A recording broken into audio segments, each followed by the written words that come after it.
দুপুরের ভাত বসানোর পরে কর্তামশাই যখন বলে আজকে ঠিক আর ভাত খেতে ইচ্ছে করছে না বুঝলে, একটু ফ্রাইড রাইস করলে ভালো হতো না, তখন বলো দেখি তোমরা কেমন মাথাটা গরম হয়ে যায়।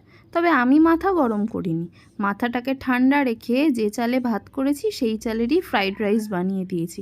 অত সস্তা নাকি ভাতগুলো নষ্ট করব। ফ্রিজে কিন্তু চিকেনও ছিল না যে ফ্রাইড রাইসের সাথে একটু চিকেন, চিলি চিকেন অথবা চিকেন কষা বানাবো। তবে হাড়ার পাত্রে কিন্তু আমরা কেউ নই। ঘরে ছিল সোয়াবিন দিয়ে এমন একটা আইটেম বানিয়েছি যে চিকেনের স্বাদকেও হার মানে। তাই বানিয়ে নিয়েছিলাম কড়াইশুঁটি দিয়ে সিদ্ধ চালের ফ্রাইড রাইস, আর তার সঙ্গে গন্ধরাজ সোয়াবিন। গন্ধরাজ চিকেন তো আমরা অনেক খেয়েছি, কিন্তু গন্ধরাজ সোয়াবিন কি কেউ খেয়েছো? আজকে কিন্তু খুব সুন্দরভাবে বানিয়েছি এই গন্ধরাজ সোয়াবিন। একবার খেলে কিন্তু দ্বিতীয় দিন আর ভোলার নামই নেবে না। প্রথমেই জল ঝরানো টক দইয়ের মধ্যে হলুদ গুঁড়ো, লঙ্কার গুঁড়ো, কাশ্মীরি লঙ্কার গুঁড়ো, জিরের গুঁড়ো, নুন আর কাসুরি মেথি আর গন্ধরাজ লেবুর রস আর গন্ধরাজ লেবুর এই জেস্ট একসঙ্গে ভালো করে মিশিয়ে নিয়েছি। এরপর দিয়ে নিয়েছি 2 চামচ ময়দা দিয়েছি যাতে ভালোভাবে কোট হয় তার জন্য। আর যে সিদ্ধ করে রাখা সয়াবিনগুলো ছিল জলগুলো ছেঁকে নিয়ে এইভাবে মেখে নিয়েছি সমস্ত মশলার সাথে। এবার কড়াইতে তেল গরম করে নিয়ে মশলা মাখানো সয়াবিনগুলোকে ভালো করে ভেজে নিয়েছি। এই সয়াবিন একবার বাড়িতে এইভাবে বানিয়ে দেখো, তোমার বাড়ির লোকজন যদি আঙুল চেটে পুটে না খায় তো কি বলেছি। দেখো আমাদের এখানে মোটামুটি ভাজা হয়ে গেছে, আর আমি একটা মশলা বানিয়ে নিয়েছি। তার মধ্যে দিয়ে নিয়েছি টমেটো, আদা, ক্যাপসিকাম, কাঁচা লঙ্কা। বাস এইটুকুনি মশলাতেই কিন্তু আজকে কেল্লা ফতে হয়ে যাবে। মশলা পেস্ট করা হয়ে গেছে, এবার গরম তেলের মধ্যে দিয়ে ভালো করে কষিয়ে নিতে হবে।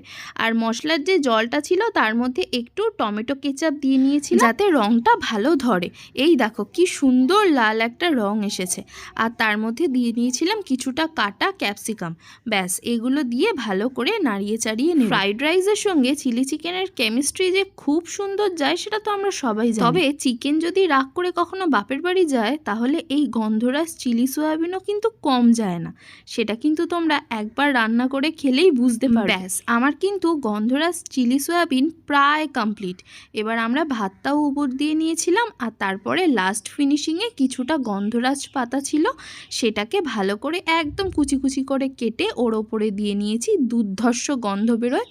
আর তার সঙ্গে একটু হানি দিয়েছি, হানি দিলে কিন্তু ওপরে গ্লেজটা দুর্ধর্ষ লাগে। ব্যাস এর চ্যাপ্টার একদম কমপ্লিট। এবার বানাবো সেদ্ধ চালের পিস পোলাও। সামান্য তেল আর কিছুটা ঘি নিয়ে নিয়েছিলাম গরমের জন্য। তারপর দারচিনি, কিছুটা মৌরি আর কিছুটা গোটা জিরে দিয়ে ভালো করে ফোড়ন দিয়ে নিয়েছি। এই ফোড়নের গন্ধ কিন্তু অসাধারণ হয়। আর তারপরে সেদ্ধ করে রাখা কিছুটা কড়াইশুঁটি আর গোলমরিচ গুঁড়ো আর কাজু কিশমিশ দিয়ে ভালো করে নাড়িয়ে চাড়িয়ে নেব।